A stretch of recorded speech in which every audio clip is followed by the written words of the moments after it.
नमस्कार। आइए सुनते हैं एक बहुत ही खूबसूरत कहानी, सामने वाले घर की बहू। प्रतिदिन जैसा ही सूर्योदय था। चिड़ियां बेपरवाह चहक रही थीं। प्राणदायिनी हवा तन मन को शीतल किए दे रही थी। रोज की तरह ही दूध वाले, पेपर वाले काम पर निकल पड़े थे। घरों में लोग नहाकर भजन पूजन कर रहे थे। रसोई में चाय की प्यालियां खड़क रही थीं। ब्रेड, बटर, पराठे, सब्जियों की खुशबू आ रही थी। पुरुष वर्ग काम पर जाने की तैयारी में थे। माएँ बच्चों को लेकर दौड़ती हुई इस हड़बड़ी में कि कहीं स्कूल बस छूट न जाए। सब कुछ एक जैसा, किसी पर कोई असर नहीं कि किसी की हरी भरी दुनिया बसने से पहले ही उजड़ गई। मैं अपने एकांत कमरे की खिड़की पर खड़ी सामने वाले घर पर नजरें जमाए थी, जो आंसुओं के सैलाब से धुंधली हो आई थी। 10 वर्ष पूर्व बतौर सहायक शिक्षिका के पद से रिटायरमेंट के बाद से ही घर की छत पर बना यह छोटा सा हवादार कमरा मेरी शरण स्थली बना हुआ था। मैंने नौकरी बहुत बेमन से की थी, कुछ आर्थिक कारणों से और कुछ पति एवं ससुराल वालों के दबाव के कारण। मैं एक अंतर्मुखी दीन दुनिया से बेखबर स्त्री थी।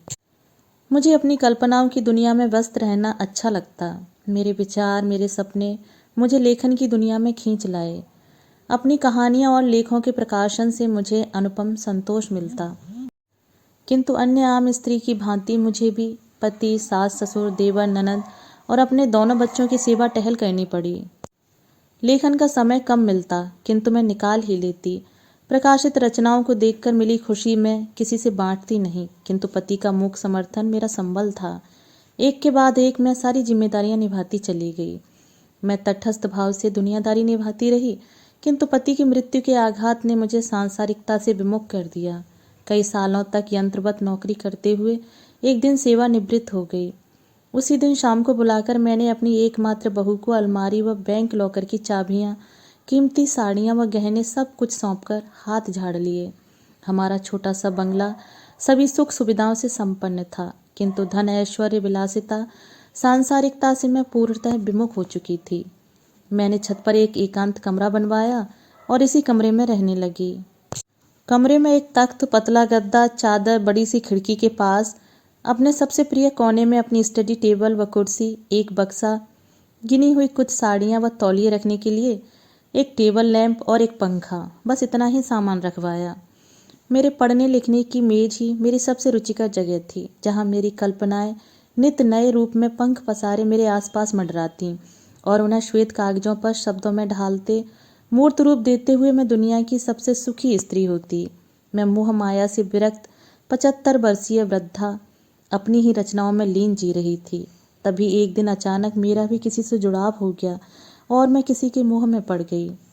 उस दिन सुबह नहा धोकर बैठी ही थी कि अचानक शंख, उलूक ध्वनि और खिलखिलाहट ने मेरी तंद्रा भंग कर दी। देखा, सामने वाले घर का बड़ा लड़का शादी के बाद पत्नी के साथ घर में प्रवेश करने जा रहा था। दूल्हा धोती कुर्ता व सिर पर टोपोर पहने था और उसके बगल में लाल बनारसी साड़ी में सजी सिमटी सी खड़ी थी उसकी दुल्हन। सिर पर श्वेत मुकुट, विदाई के आंसुओं से धुला सुंदर चेहरा, क्लांत भाव, नयन झुके हुए। लड़का कुछ मस्ती के मूड में था। माँ द्वारा आरती कर लेने और बहनों से कुछ लेन देन के बाद उस जोड़े को गृह प्रवेश की अनुमति मिल गई। वह एक बंगाली ब्राह्मण परिवार था। अगले दिन बहु भोज के आयोजन में बहू ने हरे रंग के सुनहरे चौड़े बॉर्डर वाली तांत की साड़ी पहनी थी।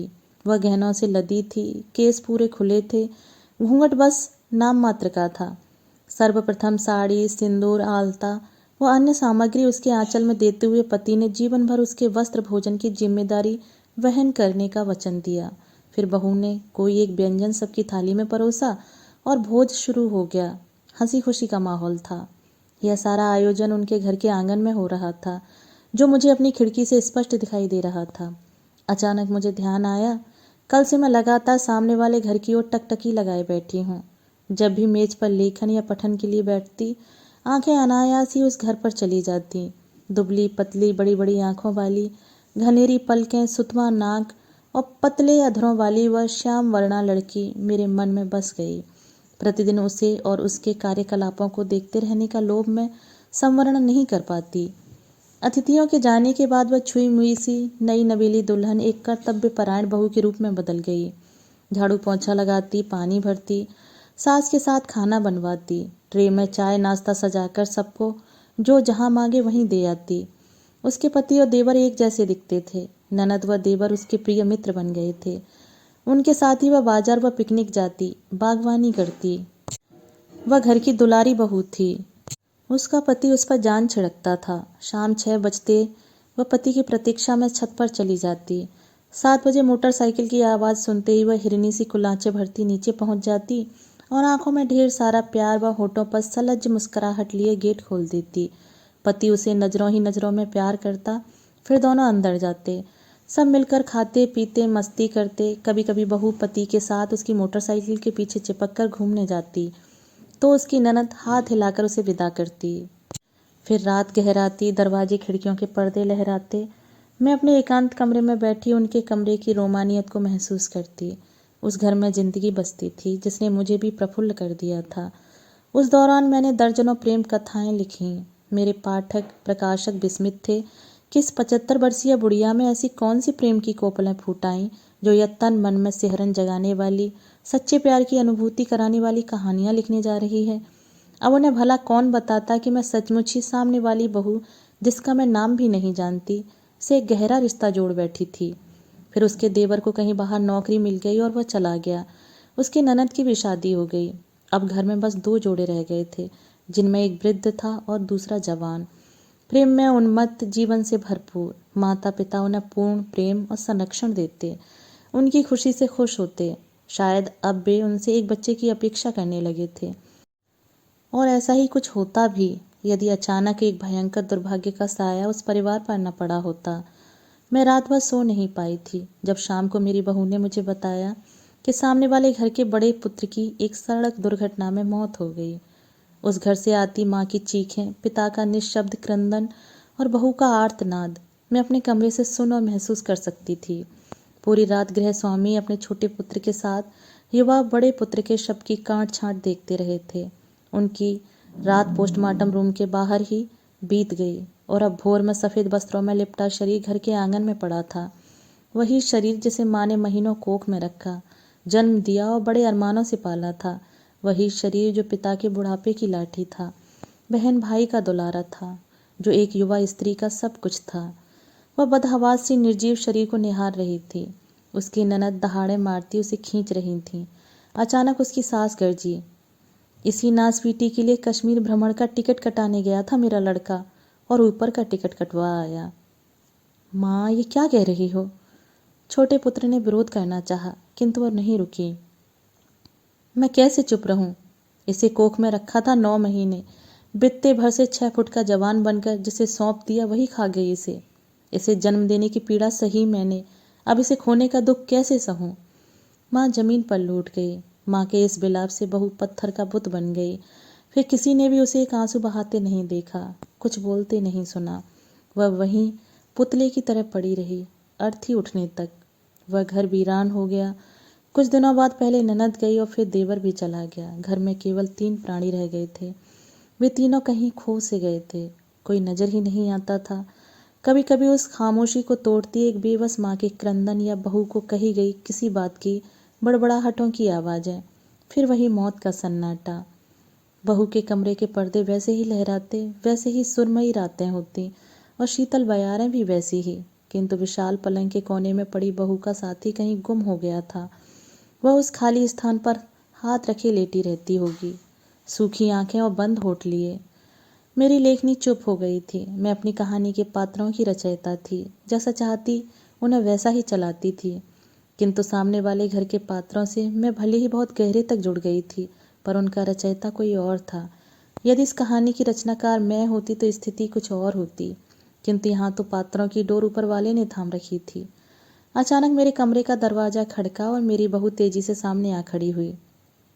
अपने खुराक की 2 रोटियां भी आप लौटा दे रही हैं, ऐसा कैसे चलेगा? चलिए नीचे चलकर हमारे साथ रहिए, कम से कम आंखों के सामने तो रहेंगी। मेरी चिंता छोड़, यह बता सामने वाले घर की बहू के क्या हाल हैं? अब उस बेचारी के क्या हाल होंगे? पति की मृत्यु के आघात से पत्थर हो गई है, एक ही जगह पड़ी रहती है। पुत्र के गम में पागल सी हुई माँ उसे ही मृत्यु का कारण ठहराती है। मैं उदास हो गई। खाना ठीक से खा लिया करूंगी के आश्वासन के बाद मेरी बहू चली गई। उस लाचार युवती के जीवन का ऐसा दुखद पटाक्षेप नहीं, यह नहीं हो सकता। मैं धैर्य से ईश्वर के अगले कदम की प्रतीक्षा करती रही। वैसे मेरे कल्पनाशील मस्तिष्क ने उसके भविष्य की कहानी रचनी शुरू कर दी थी। क्या वह विधाता के आदेश से मिलती जुलती होगी? फिर पता चला बहू का देवर आया है। हूबहू पति जैसे चेहरे वाले देवर को सामने देख बहू अचानक दहाड़े मारकर रो पड़ी। महीनों तक बुत बनी रही थी, किंतु अब आंसुओं के सैलाब ने उसे गहरे आघात से उबरने का अवसर दे दिया। वह धीरे धीरे सामान्य होने का प्रयास करने लगी। मेरे दिन का अधिकांश समय उसे ताकते ही बीतता। ईश्वर ने अवश्य उसके लिए भी कुछ सोच रखा होगा। उसके नियम क्रूर होते हैं, किंतु अन्यायपूर्ण नहीं। अब मैं जितनी कथा कहानियां लिखती सब दुखांत हो जाते। लेखनी तो वैसी ही चलती थी, किंतु उससे निकलने वाले शब्द अश्रु से पगे वेदनापूर्ण हो जाते। उस दिन मेरे सामने ब्रेड के 3 स्लाइस, मिठाई और चाय रखी थी। मैं धीरे धीरे चाय की चुस्कियां लेने लगी। तस्त्रियों की ओर हाथ बढ़ाने का कोई उपक्रम नहीं किया। अचानक सामने वाले घर की बहू करीने से हल्के रंग की सूती साड़ी पहने और बैग लिए बाहर आई। वह ऑटो में बैठी तो पीछे खड़ी ननद ने मुस्कुराते हुए कहा, नौकरी का पहला दिन मुबारक हो भाभी। बहू ने हंसने की चेष्टा की पर सफल नहीं हुई। ऑटो आगे बढ़ गया। ओह, तो उसे नौकरी मिल गई है।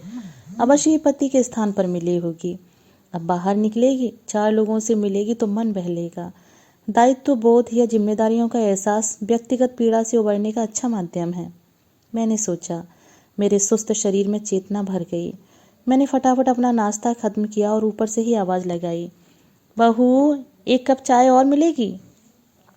क्यों नहीं मम्मी, अभी लाई, बहू ने नीचे से ही आवाज़ दी। कभी कुछ न मांगने वाली माँ के एक इशारे पर वह 100 जान निछावर हो गई। 2 मिनट में चाय हाजिर थी। मैं गर्म चाय की चुस्कियों के साथ खुशनुमा रचनाएं रचने लगी। प्रतिदिन सामने वाली बहू को ऑफिस जाते हुए देखने का एक अलग आनंद था। उसमें परिवर्तन आ रहा था। उसने प्लेन साड़ियों के स्थान पर फूलदार या खिलते हुए रंगों की साड़ियाँ पहननी शुरू कर दी। फिर मैंने उसे हल्का मेकअप, स्टाइलिश जूड़ा और बेहतरीन सैंडल पहनते देखकर अनुभव किया कि समय के साथ जख्म सूखने लगते हैं। जिंदा रहने के 100 बहाने हैं। कभी कभी आने वाली ननद और देवर के साथ वह हंसने बतियाने लगी थी। सबसे सुखद था वह दृश्य जब उसकी सास को मैंने उसे टिफिन थमाकर हाथ हिलाकर विदा करते हुए देखा। उसके पति की मृत्यु के बाद मुझे स्वयं अपनी जिंदगी ठहरी सी लगती थी। उसे रोते बिलखते देखकर लगता मैं भी किसी क्षण समाप्त हो जाऊंगी। कभी मैं उसके साथ रोई थी, आज उसकी खुशी में शरीक होकर प्रसन्न हो रही थी। जैसे मैं अपनी कहानियों के पात्रों को इच्छानुसार ढालती थी, वैसे ही परमेश्वर भी तो अपने बनाए पात्रों के जीवन में उलटफेर करके आनंदित होता होगा। लेकिन यदि वह मेरी कहानी का किरदार होती तो मैं उसका पुनर्विवाह करवा देती। उसकी गोद में भी एक चांद सा बच्चा खेलते देखती। चल चल, ज़्यादा मत ओढ़। ईश्वर ने शायद तेरी इच्छानुसार ही तो उसे स्वावलंबी बना दिया। उसे हंसने का मौका दिया। जो उसे कोसते थे अब प्यार करने लगे हैं। अब और क्या चाहती है तू? मेरे अंतर्मन ने मुझे फटकारा तो जवाब भी वहीं से किसी ने दिया। वह तो दूसरों के लिए हंसती है, अपने लिए कहाँ। रात को अकेले में बिस्तर पर सिसकती होगी। बस इतना ही बदलाव आएगा क्या? नहीं, कुछ और सुखद परिवर्तन की जरूरत है। हे ईश्वर, जो करना है जल्दी करना। मेरे पास भी कहाँ वक्त बचा है अब। मैंने हाथ जोड़े। वह नवरात्रि का 2वां दिन था। मैं यूं ही बैठी थी। अचानक चिरपरिचित उलूक ध्वनि व शंखनाद ने मेरे कान खड़े कर दिए। मैं लगभग भागती हुई खिड़की के पास पहुंची। शायद ईश्वर ने मेरी पुकार सुन ली थी, किंतु यह क्या? वह तो उसका देवर था दूल्हे के वेश में। उसके बगल में गुलाबी जोड़े में उसकी अर्धांगिनी। मेरा मन बुझ गया। विधवा भाभी शायद अपशकुन के भय से वहां नहीं थी। ननद, नंदोई, बच्चे, सास ससुर सब प्रसन्न मुद्रा में खड़े थे। वह कहीं छुपकर तो खड़ी होगी, पर कहाँ? मेरी व्यग्र दृष्टि इधर उधर भटकने लगी। अचानक मेरी धड़कनें तेज हो गईं। श्वास प्रश्वास तीव्र से तीव्रतर होते गए।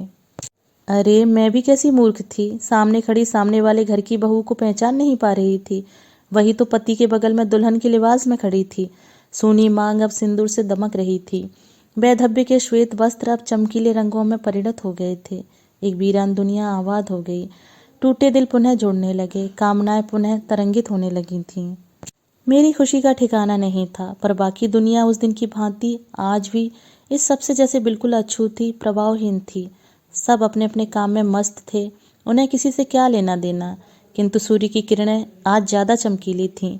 चिड़ियों के कलरव में जीवन का संगीत बह रहा था। सामने वाले घर की बहू इस बात से अनभिज्ञ थी कि कोई और भी उसकी खुशी में शरीक था। घर के ऊपर एकांत कमरे में एक वृद्ध स्त्री प्रसन्नता से नाच और गा रही थी। आज उसके जोड़ों में दर्द नहीं था और न ही सांस फूल रही थी। वो अपनी बहू से आज कुछ मीठा खाने की फरमाइश करने वाली थी। उसके लेखन में फिर से प्रेम की उत्ताल तरंगों की गति सजने वाली थी। स्त्री पुरुष के चिर प्राचीन व अति नवीन रिश्तों के पावन एहसास फिर से शब्दों में ढलकर एक नई दुनिया रचने जा रहे थे। दोस्तों, अभी आप सुन रहे थे कहानी सामने वाले घर की बहू। दोस्तों, उम्मीद करती हूँ कहानी आपको ज़रूर पसंद आई होगी। कहानी सुनने के लिए धन्यवाद।